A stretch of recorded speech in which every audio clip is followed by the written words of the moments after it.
कुर्बान की बात हो रही है तो ईद कुर्बान पर बात करेंगे। महंगाई के हवाले से कुर्बानी के जानवरों के बाद अब टमाटर, प्याज, सब्ज मिर्च, अदरक भी आवाम की पहुंच से दूर होते हुए दिखाई दे रहे हैं। कुर्बानी का गोश्त होगा तैयार, लेकिन पकवान पकाने के लिए अदरक, प्याज और लहसुन, टमाटर की जरूरत बहरहाल पेश आएगी और यही वजह है कि इन अशिया की कीमतें भी बढ़ा दी गई हैं। बुनियादी अशियाए जरूरिया और महंगाई का जिन है बोतल से बाहर। महंगाई का ये जिन अवाम को दबोचता हुआ दिखाई दे रहा है।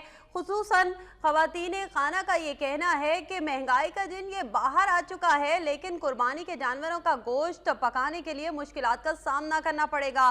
टमाटर, प्याज, सब्ज मिर्च और अदरक अवाम की पहुंच से बाहर हो रहे हैं और घर का बजट भी अवाम की पहुंच से बाहर होता हुआ दिखाई दे रहा है। नाज़रीन, ये सब्जियां जो आप अपनी टेलीविजन स्क्रीन पर देख रहे हैं, इनकी कीमतों को भी पर लग चुके हैं और मुंह मांगे दाम वसूल किए जाते हैं। हर उस इवेंट पर, चाहे रमज़ान मुबारक हो या ईद से कबल, कीमतें बढ़ा दी जाती हैं और कीमतें आसमान से बातें करने लगती हैं। ईद कुर्बान पर महंगाई का जिन एक बार फिर बोतल से बाहर आ गया है और लोगों को डराना शुरू कर दिया है। कुर्बानी के जानवरों के बाद टमाटर, प्याज, सब्ज मिर्च,